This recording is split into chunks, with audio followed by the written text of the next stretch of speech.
A big meeting going on in Beijing, China. U.S. Treasury Secretary Janet Yellen is in the Chinese capital. Hi, everyone. I'm Sean Caleb, sitting in today for Anand Naidu, and this is The Heat.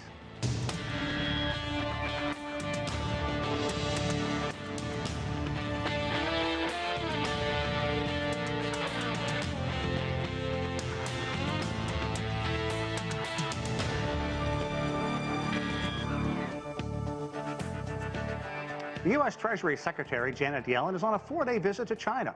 On Friday, she met with Chinese Premier Li Qiang in Beijing as both sides face the challenge of trying to improve relations between their countries. Now, one of the big issues is how to address concerns over the future of their economic engagement. Here is some of what Premier Li and Secretary Yellen had to say. You have long been engaged in China-U.S. exchanges and cooperation, in particular China-U.S. economic and trade relationship. You're not just a participant, but also a builder. So I'm really looking forward to having the opportunity to exchange views with you. We seek healthy economic competition that is not winner-take-all, but with a fair set of rules that will benefit both of our countries. She said not winner take all, and that is going to play a big part in our upcoming discussion. And for more on this, joining me now from Beijing is Andy Mock. Andy's a senior research fellow at the Center for China and Globalization. With us here in Washington, D.C. is Jeff Moon. He is a former U.S. Trade Representative for China Affairs and the president of China Moon Strategies. Also with us from Beijing is John Gong. He's a professor at the University of International Business and Economics in Beijing, and he's a China Forum expert. And with us too from Oregon is Liang. She is the chair professor in economics at Willamette University and has the best view right now of all of us. But welcome all to the show. We certainly appreciate it. Andy, I want to start with you. Let's talk about the way Janet Yellen was received when she went to Beijing. Of course, very warmly, but there's a lot going on under the surface. What are people talking about right now, and how do you think she's being received? What are people looking for? Well, thanks for having me on, Sean. So Janet Yellen, Secretary of the Treasury, of course, I think has some of the most conciliatory words towards China in the current U.S. administration. But my concern is, as well, Ralph Waldo Emerson said, your actions speak so loud I can't hear your words. And we all know there's a disconnect between the words from the administration and the increasingly escalatory and provocative actions that they're taking. And I want to put this in a little bit of historical context. So since the early days of reform, China has feared that the U.S. sooner or later would weaponize key parts of key elements of the global public goods, such as the U.S. dollar, market access, technology, sea lanes of communications. In the last few years, I think they've seen these fears confirmed. And this is the frame and the lens, I think, that these discussions are taking place. Okay, what about the phrase, she doesn't want a winner take all, is looking for good, healthy competition? And also, what does Premier Li have to say about those comments? Well, I think the U.S. perspective has been that as long as it's on their terms, their rules, that this is fair competition. And I think it's important also to point out here that effective strategy depends on a correct reading of prevailing power dynamics. And here we've seen a significant change in China's approach since March 2021 with the Alaska meeting, in that China really has taken a much more assertive and tougher stance that probably I would describe it as taking a page from the Ronald Reagan playbook of if we can't make them see the light, we'll make them feel the heat. And I think this is actually constructive in the long term, and that it will lead to a truly more equitable and productive relationship, although there clearly is some turbulence along the way. Jeff, I want to turn to you, and I think that Andy has some strong words there that a lot of people would support. The U.S. policy has been their rules, their terms. Firstly, do you agree with that? And secondly, also as Andy has mentioned, Janet Yellen has perhaps been the most outspoken member of Biden's cabinet, saying we need to be on good economic terms with China. What is the White House looking for from this high-profile visit? Well, if we step back for a minute here, this visit is the part of a long-term process towards stabilizing relations between the United States with China. There's an enormous amount of friction that has developed, and Andy's comments reflect all of that friction. However, last November, Xi Jinping and Biden agreed we would try to stabilize relations. The first step of that was for the head of the foreign affairs ministries, the lead foreign affairs agencies, to meet in June, and they did that. And now other agencies that have specialty areas are going to start meeting. So Janet Yellen is the Secretary of the Treasury. Her portfolio includes macroeconomic issues in both the US and China, investment issues, both inbound and outbound investment, currency, financial sanctions, and global financial institutions, including issues of perhaps how they can help climate change and managing global debt. So this is an effort on both sides to try to get relations back on track and maybe even cooperate. Who knows? That may be possible as well. So yes, there are vast differences, but I think the emphasis of what's happening today in Beijing is an emphasis on trying to reduce friction and cooperate in making things better.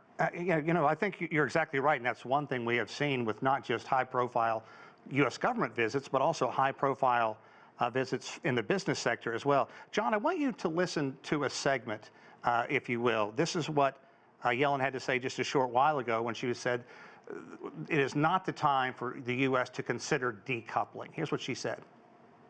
I've made clear that the United States does not seek a wholesale separation of our economies. We seek to diversify and not to decouple. A decoupling of the world's two largest economies would be destabilizing for the global economy, and it would be virtually impossible to undertake. Well, John, she talks about not decoupling, also de-risking. What do you make of these comments, and what do you think that Janet Yellen is looking for in Beijing today? Well, what she just said, I think, is not surprising at all. I mean, she has been saying these things for some time, and she said this before, even before coming to China. I think what she described as diversifying as being part of one element of de-risking has some, legitimacy in my view. But overall, I think, the issue has. I will bring a different perspective on this issue. During a recent visit by Chinese Premier Li Qiang to Germany and to a few other European countries, he basically says that we understand this de-risking or diversifying argument, but the problem is that this is subject to, it's up to the companies, up to the executives of companies to determine what represents a risk and what represents not a risk. This is not an issue, that needs to be discussed at cabinet levels. Overall, we're not talking about sort of really strategic products that concerns national security here. I mean, American companies know very well how they should be operated, and they should decide their global allocation of resources and their allocation of productions. I think they pretty much learned the lesson during the past 3 years during the pandemic, and they're trying to address that. And they have this, what's called China +1 strategy. Right. This should not be a political issue in my view. So I think it's from this perspective that I have a little bit of a disagreement with Secretary of Treasury Janet Yellen's view about this diversification issue. I think, even during the most difficult time in the pandemic, I'm not sure whether the supplies of these critical materials to the United States from China has been ever politicized at all. China have ever also experienced the same kind of a shocks demand shocks, running out of short of suppliers. Right. So we have to make a distinction between, this is driven by a political agenda from Chinese companies, driven by the Chinese government, or it's really a difficult time. It was a difficult time, and essentially a demand shock that's causing the supply chain hiccups. So I think these are two separate issues. And overall, I think the de-risking issue should be at a corporate level, not a political issue at the in Washington. Liang, first I have to apologize to you. It's 10 after, and I'm only getting my first question to you. Thanks for being so patient.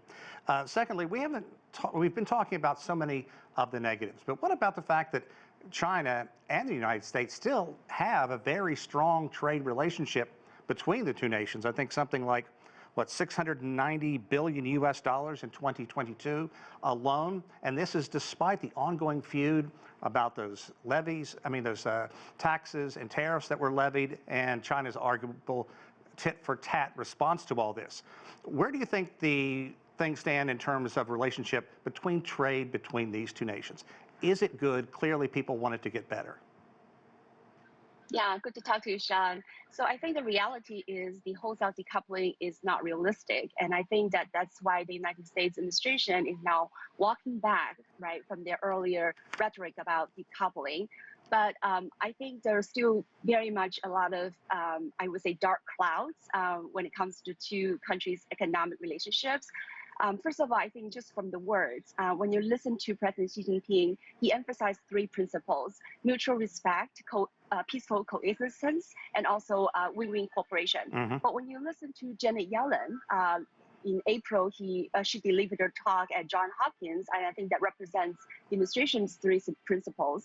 And she talked about protecting national security, however that is defined, seek opportunities to benefit the U.S. consumers and businesses, and also, maybe cooperation on some of the global issues.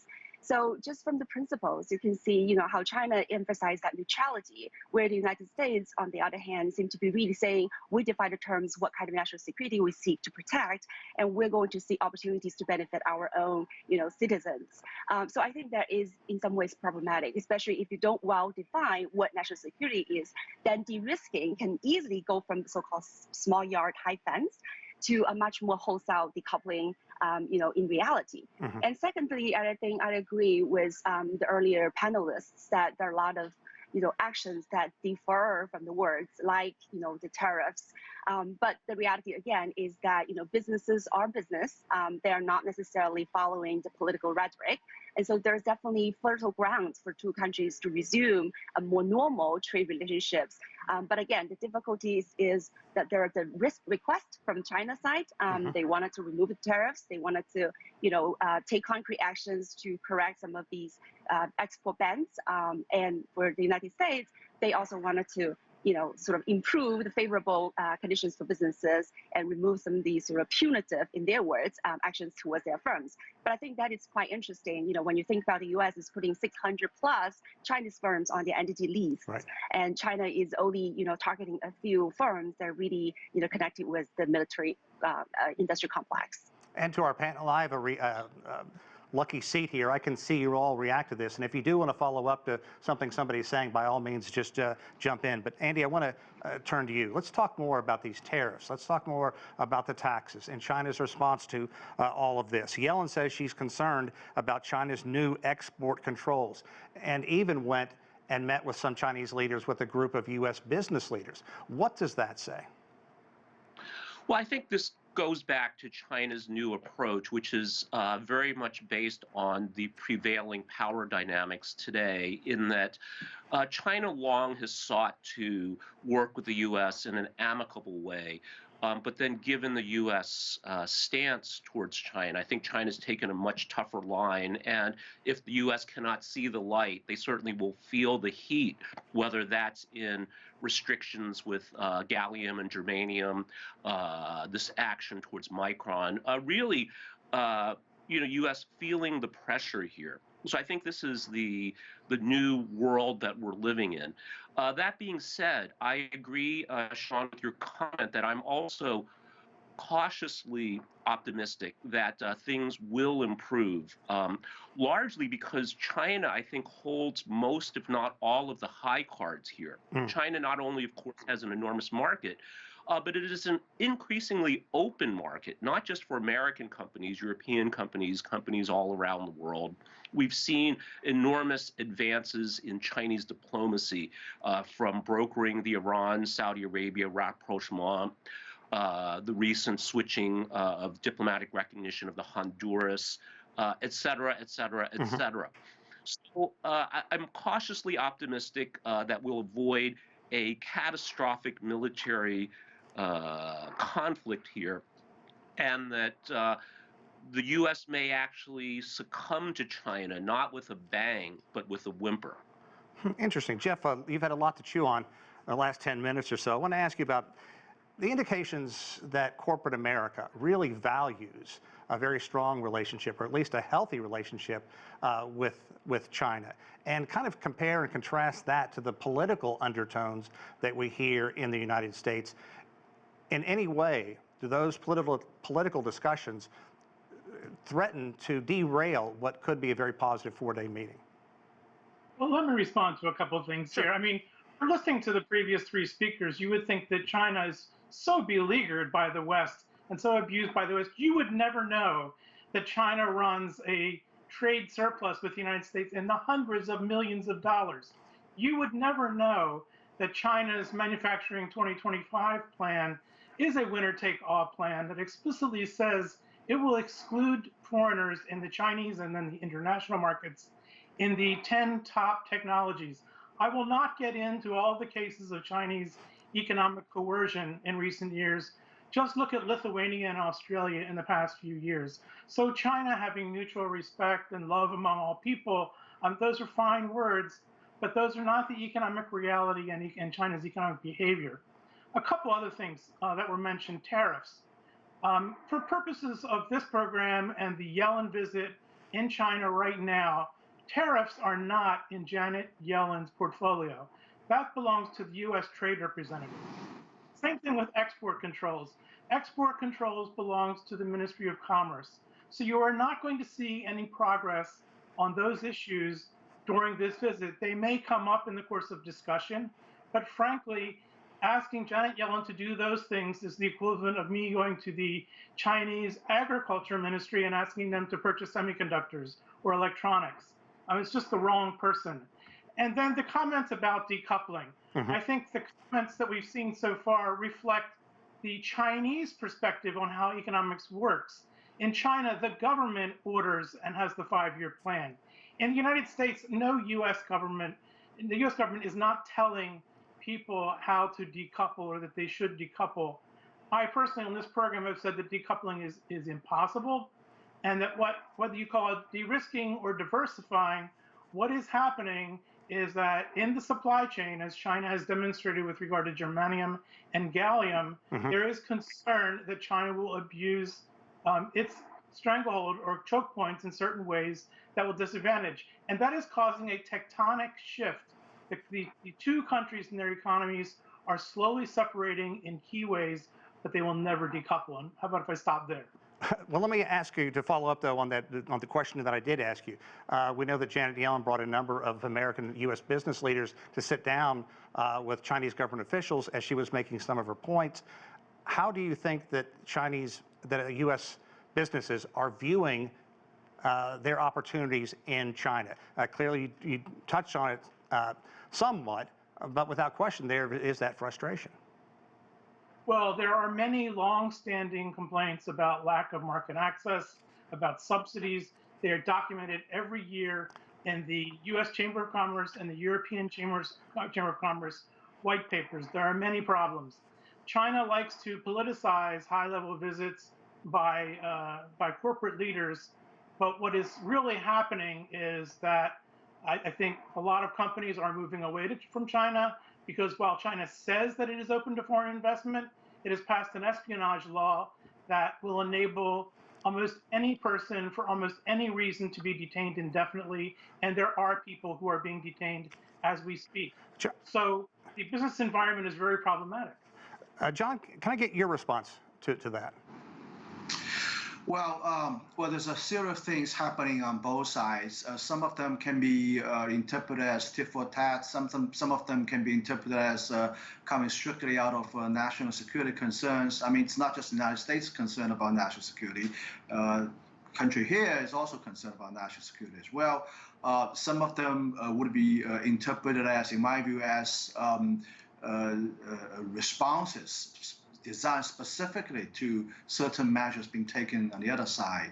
I think it's difficult to disentangle, who's right, who is wrong. But at the end of the day, let's ask this question: that who started all of this at the very beginning? And the answer is very clear. I think the decoupling or de-risking or the seismic change in foreign policy initially happened with the Trump administration and followed very closely by the Biden administration.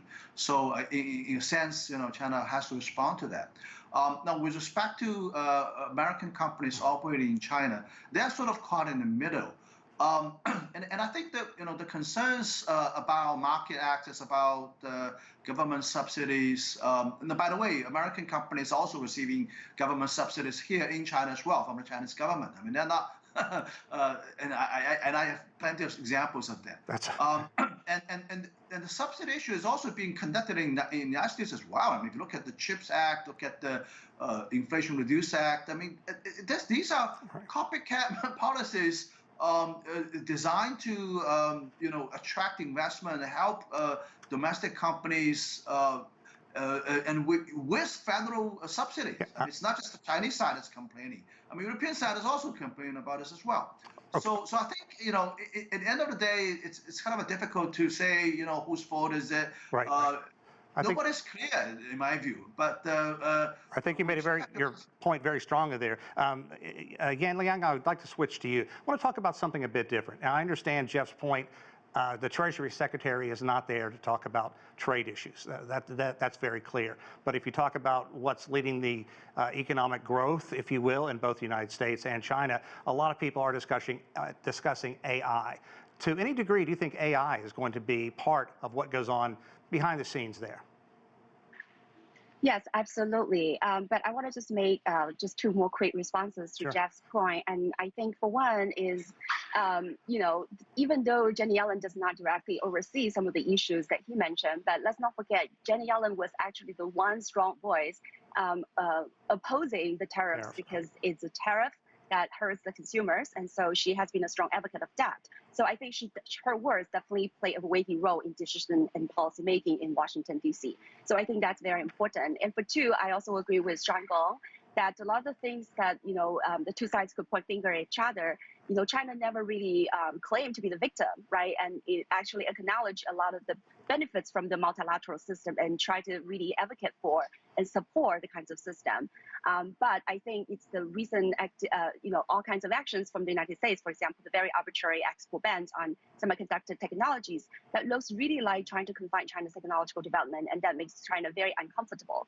And then last but not the least, when it comes to economic coercion, and let's not forget what the United States have been doing, weaponizing its financial power, and, not only itself, but also its allies, right? And trying to, connect and trying to fight a collective sort of confrontation kind of on export ban on China.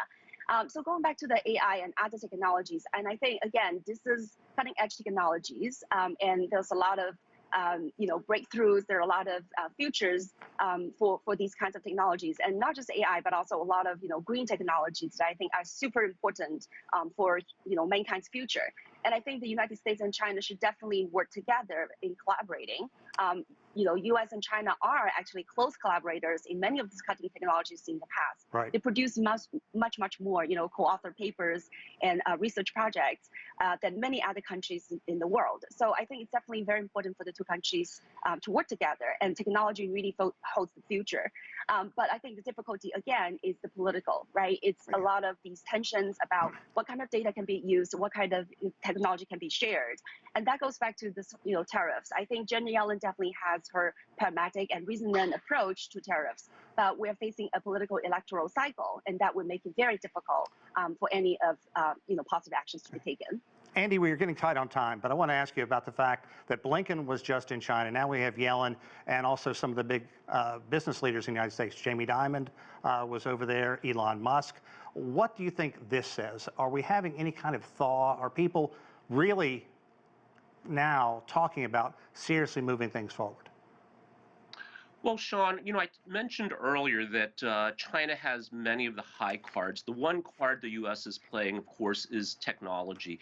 And we have to keep an eye on this. And this is not just chips, but artificial intelligence as well.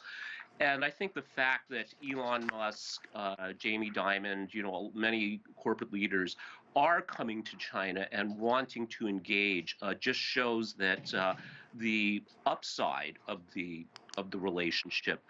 But the U.S. is actually moving through what I would call the 5 stages of grief on this: denial, anger, bargaining, depression, acceptance. And I think Janet Yellen is in the bargaining phase. Certain Republicans are still in denial and anger phase. But the sooner we can get through this, I think the sooner we'll see a more harmonious and productive China-U.S. relationship. Jeff, I have to go to you. We have only about a minute, but I saw you cackle when you heard about the 5 elements that the U.S. is going through right now, acceptance and such. What are your thoughts on that? Nice try. I mean, come on, that's not serious. I would like to make one point, that is about AI and technology in general. One point that hasn't come out in our discussion so far is China's civilian military fusion program. And that is the real rub for a lot of the sanctions that are out there.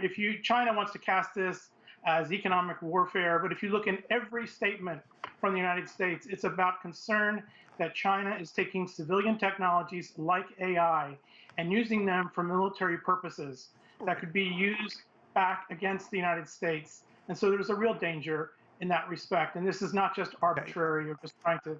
Andy, that's a strong accusation. Let me get your final thoughts on that. You have even less time, 30 seconds. Well, any technology has civil military implications. AI is a general purpose technology. We could argue that agriculture has military implications and that food can be used to feed an army. So I think that this is certainly a very debatable subject, but Jeff makes good points. Jeff does make good points, and we appreciate having Jeff and all the other guests on. I'm sorry this didn't go longer. Excuse me. I was quite enjoying this discussion, but again, thanks for being here. And have a great weekend, everybody. Thanks for watching this edition of The Heat.